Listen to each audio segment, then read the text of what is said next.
हो, पण ते त्यांना गृहीत धरलेलं चालायचं नाही. आणि अगदी आत्ताच परत रिसेंट एक व्हिडिओ आहे, एक कार्यक्रमात ते येत आहेत भाषणासाठी आणि मग त्यांना ती मुलगी त्यांचं कौतुक करते की वाघाचं काळीज आणि काय सिंहाचा डोल, त्यांनी माईक हिसकावून घेतला, आता बस खाली. म्हणजे उभ्या महाराष्ट्राला माहिती आहे मला असं कौतुक केलेलं आवडत नाही असं ते म्हटलं. आणि तिथं कार्यक्रमात स्टेजवरती सांगण्याचं ही हिंमत अजित पवारच करू शकत होते. म्हणजे ती सांगण्याची तिथं की समोर कार्यक्रमात सुरू आहे की नका फार कौतुक करू माझं, मला नाही आवडत असं म्हणून ते सांगू शकत होते. देवेंद्र फडणवीस आलेले आहेत, आपण बघू शकतो ही दृश्य. आता ही विद्या प्रतिष्ठानच्या त्यांच्यासोबत चंद्रशेखर बावनकुळे आहेत. ही विमानतळावरची दृश्य आहेत जिथे महाराष्ट्राचे मुख्यमंत्री देवेंद्र फडणवीस आणि महसूल मंत्री चंद्रशेखर बावनकुळे हे देखील अजित पवारांना शेवटचा निरोप देण्यासाठी ना जनसमुदाय वाढतच चालला आहे. इथे ही जी गर्दी आहे म्हणजे अजून त्या यात्रेसोबत येणारी जे हजारो आहेत त्यांचे चाहते अजित पवारांचे हे त्यांच्यासोबत आहेत, अजून हे तिथे ॲड होणार. आणि इथेही बघा बारामतीसारख्या तसं म्हणाल का एका छोट्या शहरामध्ये, तिथे छोट्या शहरामध्ये सुद्धा रस्त्याच्या दुतर्फा हजारोने लोक उभी आहेत. त्यामुळे आपण याची कल्पना करू शकतो की किती मोठ्या प्रमाणात लोक तिथे त्यांच्या शेवटच्या दर्शनासाठी तिथे असणार आहेत. आणि कालच लोकांनी शेवटचं तिथे दर्शन घेण्यासाठी गर्दी केली. ही जी दिसत आहेत मंडळी, त्यांच्या हातात फोन आहेत, बघतायत. काल अनेक जण जेव्हा तिथे जात होती ते त्या अपघाताच्या स्पॉटला तिथे जाऊन तिथेही काल गर्दी जेवढी इकडे होती तेवढीच गर्दी तिकडे होती. इथे स्क्रीन्स लावण्यात आलेल्या आहेत की इथे शेवटच्या दर्शनासाठी येणाऱ्या. हो घ्या. अमोल मिटकरींबद्दल आपण मगाशी बोललो, त्यांची आपण जरा एक प्रतिक्रिया त्यांची बघूया, त्यांची काय म्हटलं ते. एवढं जीव लावून प्रेम केलं. दादा जरी महायुतीमध्ये होते, वेगळ्या विचारधारेसोबत सत्तेमध्ये होते, पण तो विचारधाराने सोडला नाही. दरवर्षी भीमा कोरेगावला आवर्जून जाणारे अजितदादा, कुठलाही मुस्लिम समाजावर कोणी काही अपशब्द बोलला किंवा काही त्यांना जीवाशी लावणारे अजितदादा.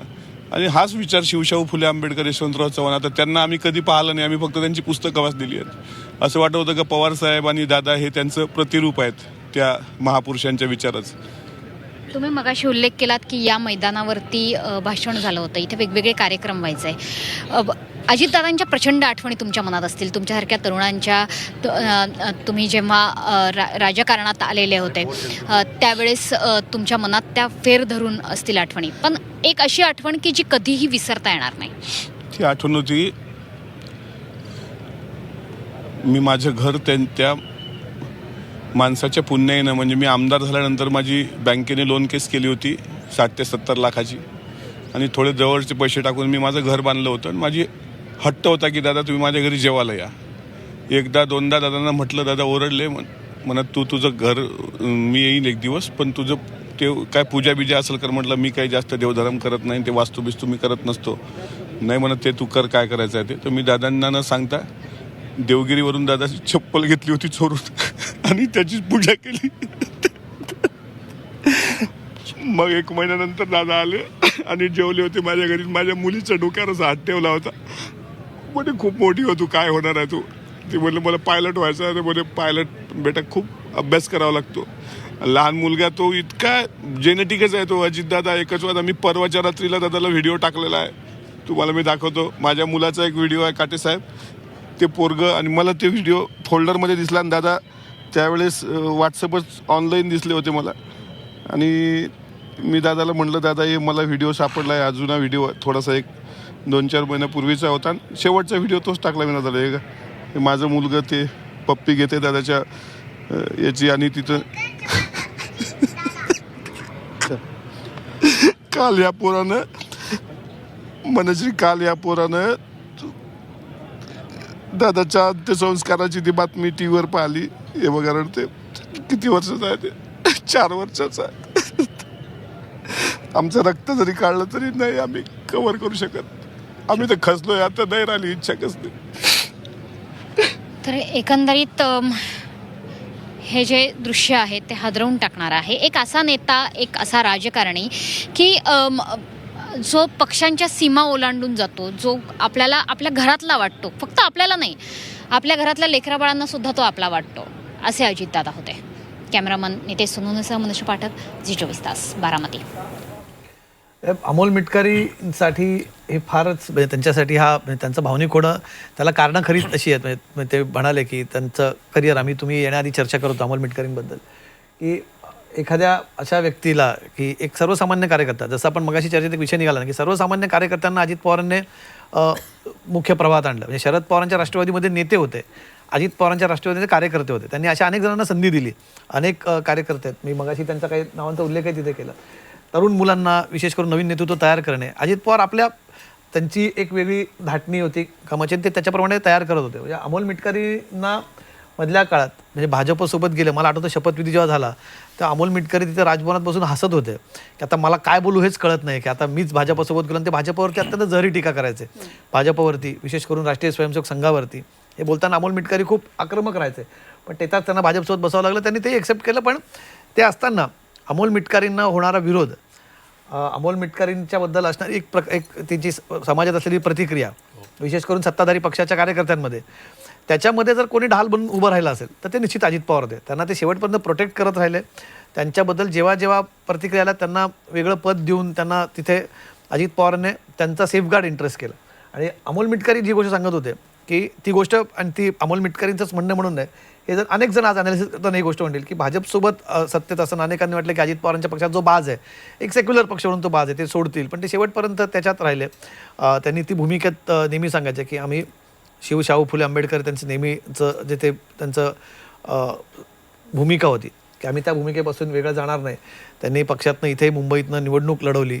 नवाब मलिकांच्या त्या खंबीरपणे पाठीशी उभे. काल नवाब मलिकांची प्रतिक्रिया साधारणपणे त्याच आशयाची होती की त्यांच्यासाठी अमोल मिटकरी असतील, नवाब मलिक असेल, या मंडळींसाठी मधल्या काळात जे काही संघर्षाचा काळ होता त्याच्यामध्ये उभे राहणारे अजित पवार होते. त्यामुळे त्यांचं हे दुःख व्यक्त होणं वेगळं. त्याच्यामध्ये कुटुंबातले सदस्य असो किंवा पक्षाचे कार्यकर्ते असो, दादा कायमस्वरूपी उभे राहिलेत. म्हणजे उदाहरणार्थ आपण जर बघायचं म्हटलं तर त्यांनी शरद पवारांबद्दल पब्लिकली काही टीका टिप्पणी केली असेल, पण त्यांनी सुप्रिया सुळेंबद्दल कधी अपशब्द वापरले नाहीत. त्यांनी रोहित पवारांबद्दल कधी काही असं टोकाची टीका केली नाही. रोहित पवार तू निवडून आलास माझ्यामुळे हे पण समजून घ्या, पण त्याला अप्रत्यक्ष इशारा दिला. ह्या पण गोष्टी आहेत. आणि विशेषतः कसं आहे की पार्थबद्दल त्यांच्या मनामध्ये एक सॉफ्ट कॉर्नर होता. स्वाभाविक आहे, वडील असल्यामुळे ते असणं स्वाभाविक आहे. पण माझी माहिती अशी आहे की जेव्हा पहाटेचा शपथविधी झाला होता त्यावेळेला देवेंद्र फडणवीसांनी विचारलं दादांना की तुम्हाला कुठलं खातं हवं आहे, तुम्ही म्हणाल ते आम्ही तुम्हाला द्यायला तयार आहोत. तेव्हा दादा म्हणले की तुम्हाला हवं ते द्या, मुख्यमंत्री तुम्ही आहात, पण काहीतरी करून माझ्या पार्थला सेटल करा. विधान परिषदेमध्ये घ्या किंवा राज्यसभेमध्ये घ्या. पार्थवर त्यांचा प्रचंड जीव होता आणि ते पार्थचं अजूनही कुठे राजकीय करिअर सेट होत नाही आहे याची मला वाटतं त्यांना कुठेतरी खंत असावी की का होत नाही आहे. पार्थ 2 निवडणुका हरल्यानंतर सुद्धा पार्थचं काही मार्गी लागत नाही आहे, हे का होत आहे. आणि हे कुठेतरी त्यांना अजितदादांचा एक आणखी एक जो गुण मला जाणवतो तो म्हणजे बऱ्याच वेळेला काय होतं, आता आपल्याकडे काही मोठे संपादक आहेत, ते आपल्या बरोबर काम करणाऱ्या लोकांनी चांगले लिहिले तर घाबरतात. आपण असे मोठे खेळाडू पाहिलेत की जर आपल्या समोरच्या आपल्या टीम मधल्याच लोकांनी जर खूप ग्रेट परफॉर्मन्स केला तर त्यांना अस्वस्थ व्हायला होतं. आपण एंड बदलून बॉलिंग टाकताना लोकांना पाहिलेलं आहे. आपण गायक पाहिलेले आहेत, बॉलिवूडमधले लोक पाहिलेले आहेत की जे स्वतः एडिटिंगला थांबतात की माझ्या बरोबरचा जो को आर्टिस्ट आहे त्याचा डायलॉग किंवा त्याचं संवाद फेक ही माझ्यापेक्षा चांगली होऊ नये किंवा यासाठी मोठे स्टार्स आपण पाहिलेले आहेत. अजितदादांचं एक वैशिष्ट्य मला जे जाणवलं ते आपल्या सहकाऱ्यांमुळे कधी घाबरले नाहीत. म्हणजे जे शरद पवारांकडे होतं की त्यांना माहित होतं की आपण काय करू शकतो, ते कधीच आपल्या सहकाऱ्यांमुळे, मग ते मिटकरी असो, तटकरे असो, प्रफुल्लभाई असो, कोणामुळेही त्यांना भीती नाही वाटली की हा मोठा होतोय. आज असे अनेक मोठे नेते मला माहिती आहेत की त्यांच्या पक्षामधल्या लोकांनी जरा बरं काही केलं, म्हणजे आर्थिकदृष्ट्या म्हणा किंवा राजकीयदृष्ट्या म्हणा, की त्यांच्या पोटात गोळा येतो, त्यांना अस्वस्थ वाटायला होतं, त्यांचं अंग जड होतं, ठणकायला लागतं, डोकं दुखायला लागतं. असं अजितदादांच्या बाबतीत कधीच झालं नाही. ही कमलेश आपल्या सहकाऱ्यांच्या बद्दलची खूप मोठी भावना आणि मोठा गुण आहे असं मला वाटतं. मोठ्या नेत्यांचं हे साधारणपणे लक्षण असं की ते आपल्या सहकाऱ्यांबाबत ते कधी इन्सिक्युअर होत नाही. ही मोठे नेते मोठे नेते ते म्हणजे बाळासाहेब ठाकरेंनी अनेक नेतृत्व त्यांच्याकडे ज्यांच्या आपण इतर काही गोष्टींमध्ये डोकावलं तर आपल्याला असं लक्षात येतं की ही माणसं दुखावतात, ही माणसं म्हणजे जर समजा आता मला तर असे काय सुदैवानं किरणला माहिती आहे की आपण काही नेत्यांना इतक्या जवळून बघण्याचा आपल्याला म्हणजे राजकीय पत्रकार असल्यामुळे ती संधी मिळते की ते नेते बाहेर मोठे वाटतात पण ते किती छोटे आहेत हे त्यांच्याकडे आपल्याला जवळ गेल्यानंतर कळतं. पण अजितदादा असे कधीच नव्हते की अरे याने घर घेतलं म्हणून दुखावले, किंवा त्याने गाडी घेतलं म्हणून दुखावले, किंवा त्याने अजून काहीतरी एखादी त्याच्या मुलाला काहीतरी एखादा स्टुडिओ काढून दिला म्हणून दुखावले, असं अजित पवारांच्या बाबतीत कधी मी तरी ऐकल्याचं मला जाणवत नाही. नाही नाही, त्याच्याबाबत अजित पवार त्यांचा तो मनाचा मोठेपणा नेहमीच राहिलेला आहे. म्हणजे त्यांचं जग लिमिटेड होतं अजित पवारांचं. फार अजित पवार तुम्हाला पार्टी सर्कल्समध्ये, पेस्ट्री सर्कल्समध्ये दिसतील असंही कधी नव्हतं.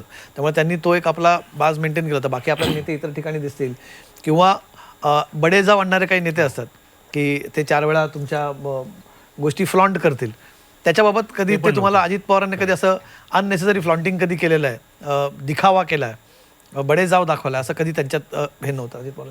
कारकिर्दीकडे आपण त्यांच्या जेव्हा बोलतो ना, 2004 ते 26 त्यांची आपण म्हणतो की राजकीय कारकिर्दीने एक वेगळा टर्न घेतला.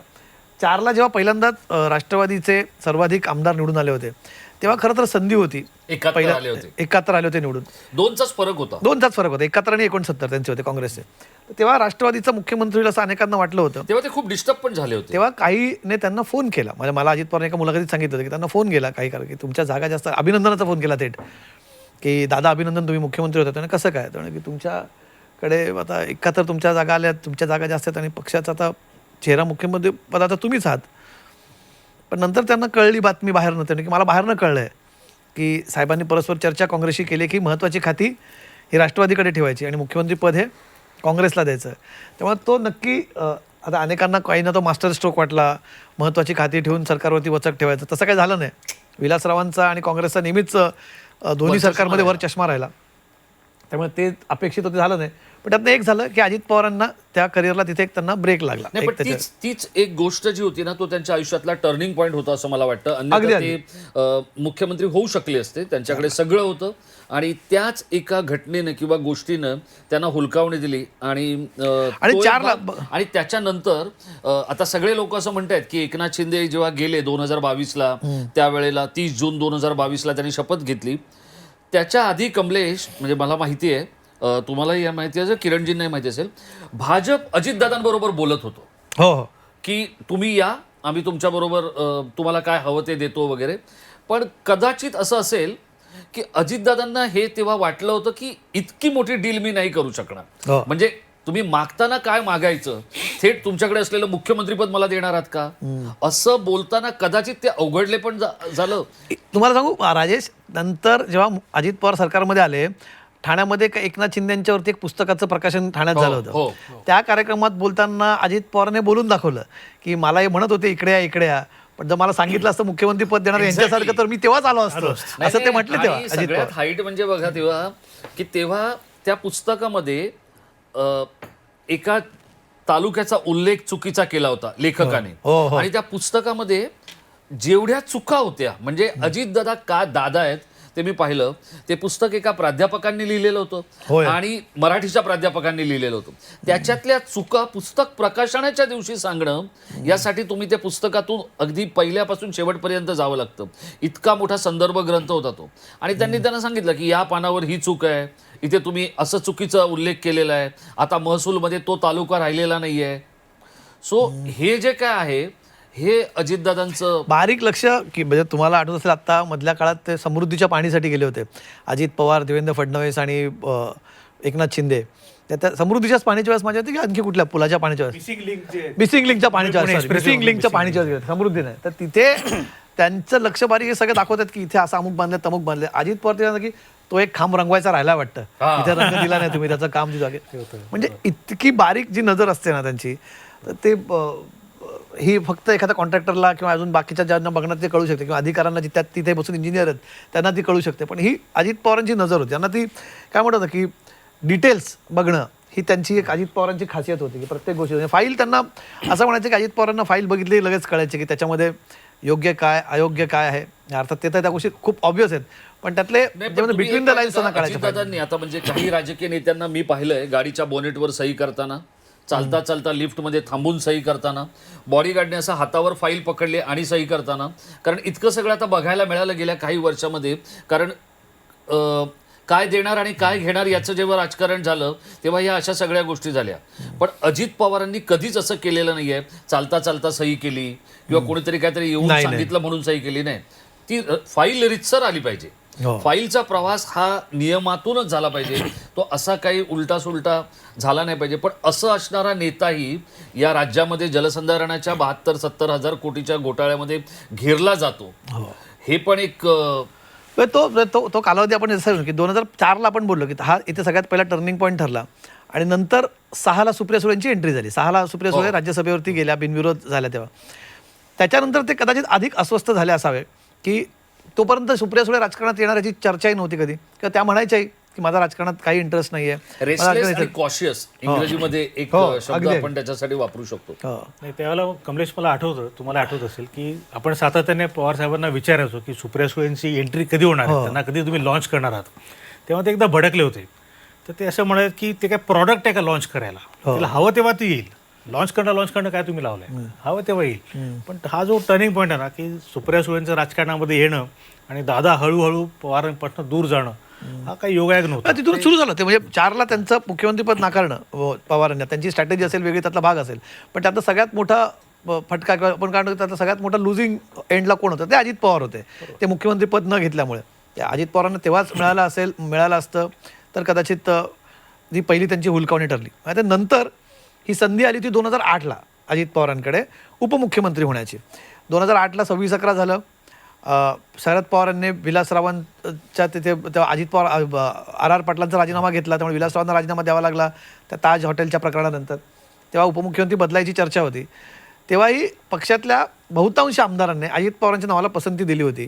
आणि जी माझी माहिती आहे, प्रफुल्ल पटेलांनी फोन करून हे कळवलं. राष्ट्रवादीचं जुनं ऑफिस जिथे आता मेट्रोचं स्टेशन बनलेलं आहे तिथे बैठक झाली, त्यांनी जाऊन कळवलं. म्हणजे ते तिथल्या वॉशरूममध्ये जाऊन त्यांनी फोन केला, साहेब आमदारांचं असं असं म्हणणं आहे. आणि ती माहिती आहे काही नेत्यांनी सांगितलेली, अर्थात पत्रकारांना आपल्याला माहिती असतात, की त्यांना सांगितलं की नाही आपल्याला लोकशाही मार्गाने छगन भुजबळांना उपमुख्यमंत्री करायचं आहे. आणि मग ते छगन भुजबळांनी संधी मिळाली. तेव्हाही परत हुलकावणी दिली.